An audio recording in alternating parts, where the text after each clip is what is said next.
আসসালামু আলাইকুম সুপ্রিয় শিক্ষার্থীরা। পদার্থবিজ্ঞান একাদশ শ্রেণীর অনলাইন ক্লাসে তোমাদেরকে স্বাগত জানাচ্ছি। আমি মোহাম্মদ শামসুল আলম, অ্যাসিস্ট্যান্ট প্রফেসর, পদার্থবিজ্ঞান বিভাগ, সরকারি এডট কলেজ পাবনা। আজ মহাকর্ষ অভিকর্ষ চ্যাপ্টারের একটা সিকিউ নিয়ে তোমাদের সাথে আলোচনা করব। তাহলে চলো শুরু করা যাক। সিকিউটি এখানে লিখে রেখেছি। 5 কেজি ভরের একটি বস্তু ভূপৃষ্ঠ হতে মুক্তিবেগে নিক্ষেপ করায় সেটি মহাশূন্যের অন্য একটি গ্রহে পৌঁছায়, যার ভর পৃথিবীর ভরের 16 গুণ এবং ব্যাস পৃথিবীর ব্যাসার্ধের 8 গুণ। তাহলে আমরা একটু বুঝতে চেষ্টা করি। 5 কেজি ভরের একটি বস্তু ভূপৃষ্ঠ হতে মুক্তিবেগে নিক্ষেপ করায়, তাহলে এখানে বস্তুটা আছে, আমরা এখানে ছবিটা আঁকিয়ে ফেলি। এটা হচ্ছে ভূপৃষ্ঠ বা পৃথিবী। পৃথিবী এটা আর্থ।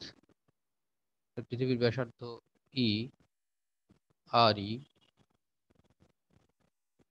এখান থেকে মুক্তিবেগে নিক্ষেপ করায় বস্তুটার ভর 5 কেজি, তাকে মুক্তিবেগে নিক্ষেপ করা হলো। নিক্ষেপ করায় বস্তুটা কি হলো, ভূপৃষ্ঠ হতে মুক্তিবেগে নিক্ষেপ করায় সেটি মহাশূন্যের অন্য একটি গ্রহে পৌঁছায়। তাহলে মহাবিশ্বের অন্য একটা গ্রহে পৌঁছলো, এই জন্য একটা গ্রহ যার ভর যার ভর যার ভর পৃথিবীর ভরের যার ভর পৃথিবীর ভরের 16 গুণ এবং ব্যাস পৃথিবীর ব্যাসার্ধের 8 গুণ। তাহলে এটা আমরা একটু লিখে ফেলি। তাহলে অন্য একটি গ্রহে পৌঁছলো,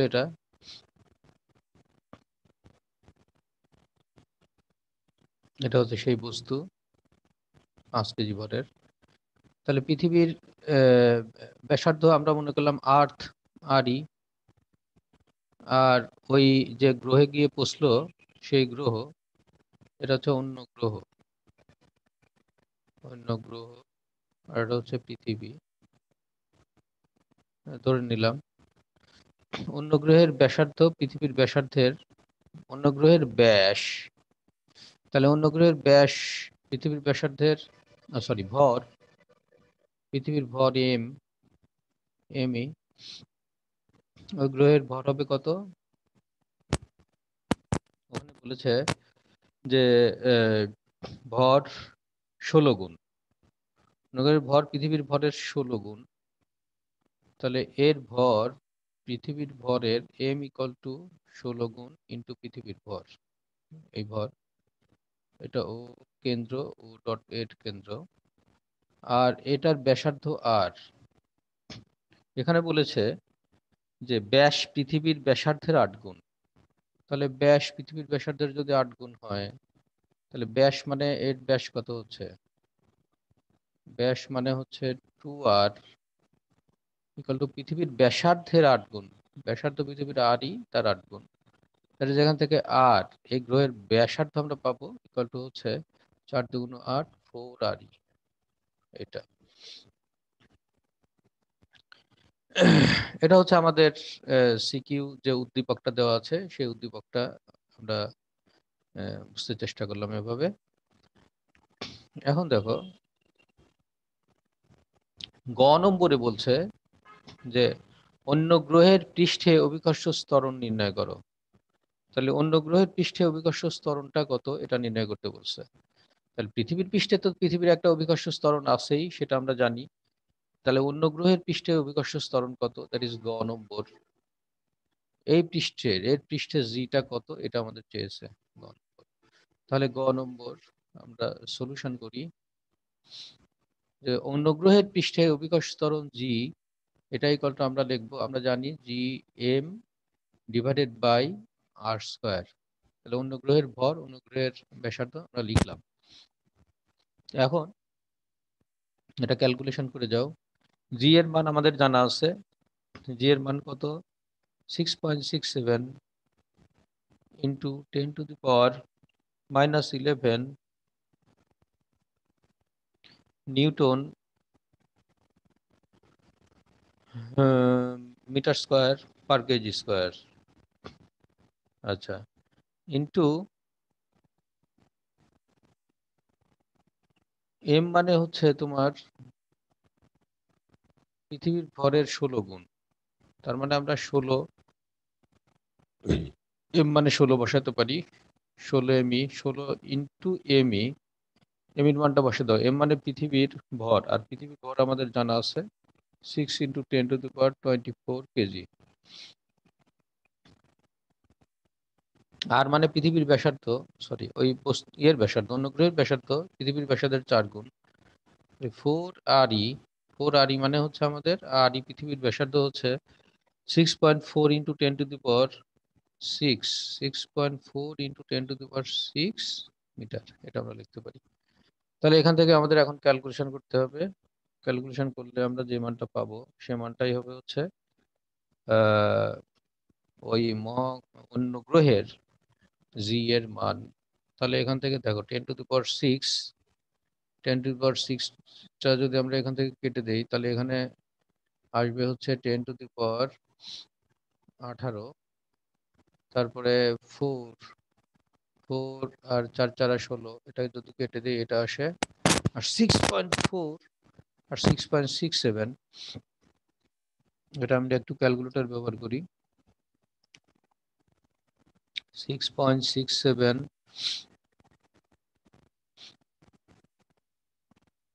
6.67 ডিভাইডেড বাই 6.4 ইকুয়াল টু উপরে হবে হচ্ছে 1.04। তাহলে উপরে আমরা যাব 1.04, এটাতে যদি এটাকে ভাগ করি তাহলে এটা পাওয়া যায়, ইন্টু এখানে 6 আছে, 6 ইন্টু 10⁻−11, 10⁻18, মানে 10⁻18 থেকে 11 বাদ দিলে 10⁻7 হয়। তাহলে এটাকে যদি আমরা 6 দিয়ে গুণ করি তাহলে পাওয়া যাবে 6.25, 6.25 জি আর স্কয়ার। ও এখানে একটা জিনিস দেয়নি, আর স্কয়ার দেয়নি, এটা স্কয়ার হবে, স্কয়ার হবে। স্কয়ার হলে এখানে 10⁻6, 6 × 12, 12, 24, এখানে 12 হয়ে যায়।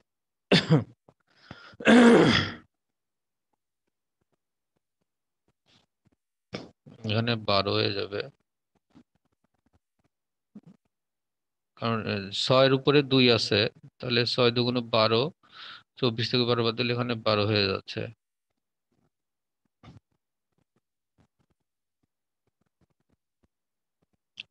10⁻12 হয়ে যাচ্ছে। আর এখানে 6.4 গুণন, তার মানে 6.4 দিয়ে আবার একে ভাগ করতে হবে। তার মানে আমরা একবার 6.4 whole square equal to 6.4 whole square equal to হচ্ছে 40.96। তাহলে এখানে আমাদের এটা একটু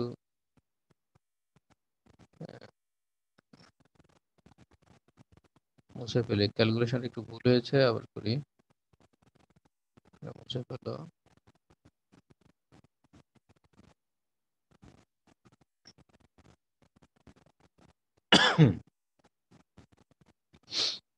তাহলে এখানে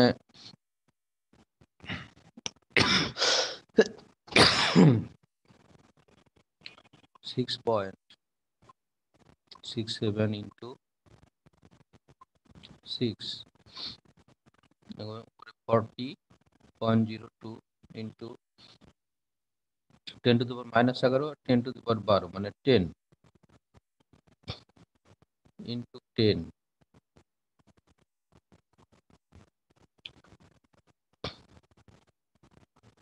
আর এখানে আমাদের 4 4 16 ছিল, 4 4 16, এখানে 16, তাহলে এই 4টা থাকবে না, তাহলে এখানে 16 16 কেটে যাবে।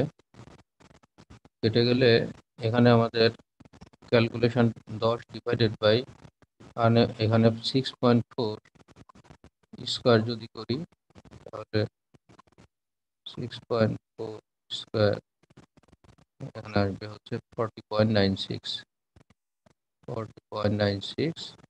দ্যাট ইজ, এখান থেকে আমরা জি এর মানটা যেটা পাবো 400.2 divided by 40.96 equal to 9.77 metre per second square.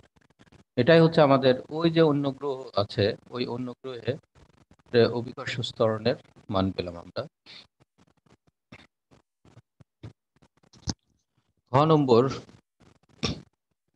ঘ নম্বরে কি বলেছে?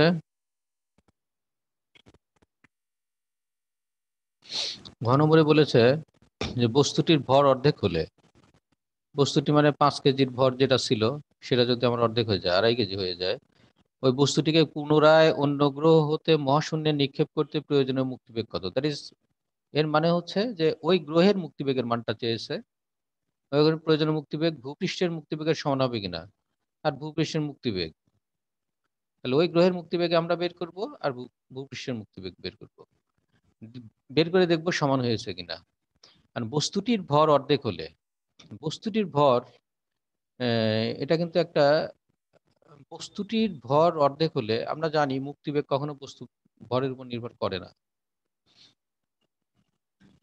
তাহলে আসলে ঘটনাটা হচ্ছে বস্তুটির ভর অর্ধেক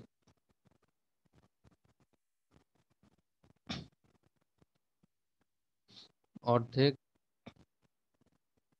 হলে, মানে বস্তুর ভর, দ্যাট ইজ, এটা হবে হচ্ছে m ইকুয়াল টু 5/2, মানে হচ্ছে 2.5 কেজি। কিন্তু আমরা জানি বস্তুর ভর,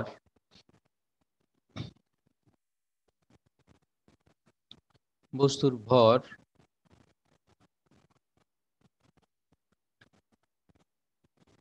মুক্তিবেগের উপর, সরি,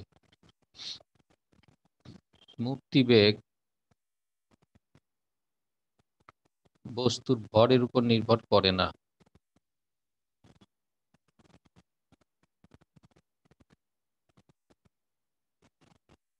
করে না। যেহেতু মুক্তিবেগ বস্তুর ভরের উপর নির্ভর করে না, তাহলে ওখানে বস্তুটির ভর অর্ধেক করেও যা হবে, বস্তুটি ওই অবস্থায় থাকলেও তাই হবে, বা অন্য কোনো ভর দিলেও সেটাই হবে। কারণ মুক্তিবেগের রাশিমালা হচ্ছে আমরা জানি ভি ইকুয়াল টু √2 gm/r, অথবা ইকুয়াল টু √2 gr। মানে এর ভিতরে কি বস্তুর ভর আছে? নাই। অতএব মুক্তিবেগ বস্তুর ভরের উপর নির্ভর করে না। সেক্ষেত্রে আমাদের আহ, ভূপৃষ্ঠে মুক্তিবেগটা বের করি। ভূপৃষ্ঠে মুক্তিবেগ ভি, এটা করলে কত হবে? √2 gm/e ডিভাইডেড বাই আর ই, পৃথিবীর ব্যাসার্ধ। তাহলে এখান থেকে আমরা মানটা বের করে নিই, 2 × 6.67 × 10⁻11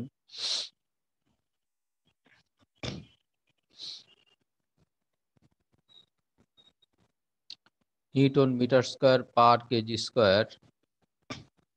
2 × gm, m মানে হচ্ছে 6 × 10⁻24 কেজি।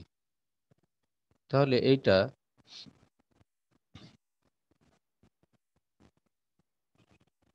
ডিভাইডেড বাই আর ই, আর ই মানে হচ্ছে পৃথিবীর ব্যাসার্ধ। তাহলে সেই ক্ষেত্রে আর ই মানে হচ্ছে 6.4 × 10⁻, সরি, 10⁻6 মিটার। এগুলো যদি আমরা ক্যালকুলেশন করি, তাহলে আমরা এখান থেকে পাবো 11.2 কিলোমিটার পার সেকেন্ড। এটা আমাদের মুখস্থ আছে, আমরা জানি যে পৃথিবী পৃষ্ঠে মুক্তিবেগের মান এত হয়। ক্যালকুলেশন করেও তোমরা দেখতে পারো। এখন ওই বস্তুটা অর্ধেক করে নিয়ে যদি এই গ্রহ থেকে নিক্ষেপ করা হয় তাহলে তার মুক্তিবেগ কত সেটা আমাদের ঘন করে বলছে। তাহলে ওই গ্রহে মুক্তিবেগের মান কত সেটা আমরা বের করি। তাহলে ওই গ্রহের ক্ষেত্রে গ্রহে মুক্তিবেগ ভি ইকুয়াল টু আমরা লিখি √2 g m, গ্রহের ভর আর গ্রহের ব্যাসার্ধ আর 2 g m/r। তাহলে মানগুলো বসিয়ে দেই। 2g মানে হচ্ছে 6.67 into 10⁻⁻11 newton metre square per kg square. মহাকর্ষ ধ্রুবকের মান। ওই গ্রহের ভর কত? ওই গ্রহের ভর হচ্ছে পৃথিবীর ভরের 16 গুণ। পৃথিবীর ভরের 16 গুণ, দ্যাট ইজ 16 ইন্টু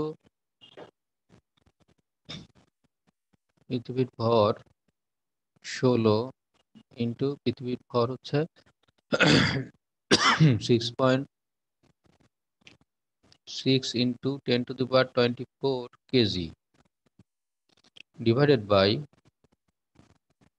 আর মানে পৃথিবীর ব্যাসার্ধ, ওই গ্রহের ব্যাসার্ধ। তাহলে ওই গ্রহের ব্যাসার্ধ মানে কত আমরা লিখেছি 4 আর পৃথিবীর ব্যাসার্ধের 4 গুণ। দ্যাট ইজ আমরা এখানে লিখতে পারি 4 মানে হচ্ছে পৃথিবীর ব্যাসার্ধ 6.4 ইন্টু 10⁻6 মিটার। তাহলে এখান থেকে আমরা ক্যালকুলেশন করি যদি, তাহলে সেটা কত পাওয়া যায়। ক্যালকুলেশন মানে হচ্ছে আমাদের এখানে 4 আর 2, 4কে কাটা যায়, 4×4=16,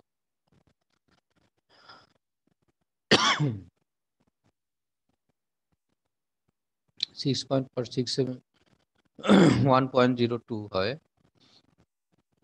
তারপর 2 into 1.02 into 4 into 6 equal to 48।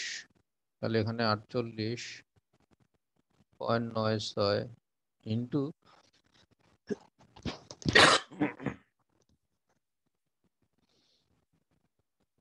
10⁻24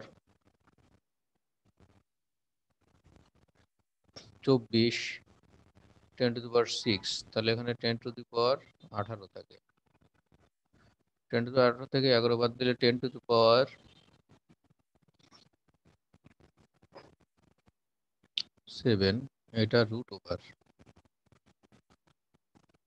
তাহলে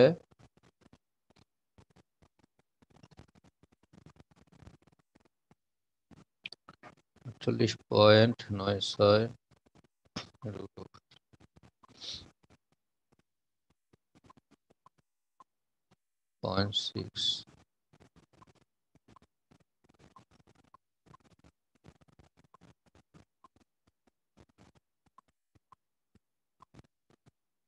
22.12 22.13 ইন্টু 10⁻3 মিটার পার সেকেন্ড।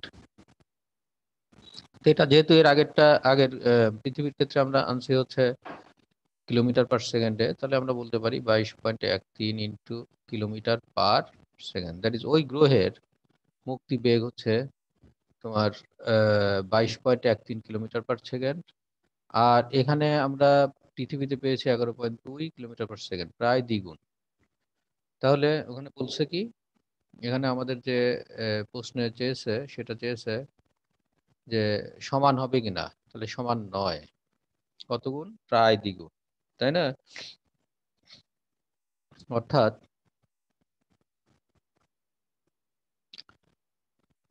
অর্থাৎ অন্য গ্রহের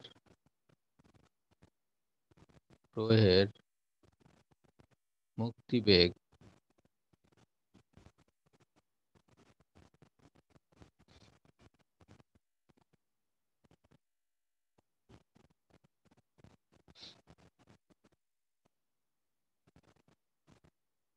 মান পৃথিবীর মানের সমান নয়, প্রায় দ্বিগুণ।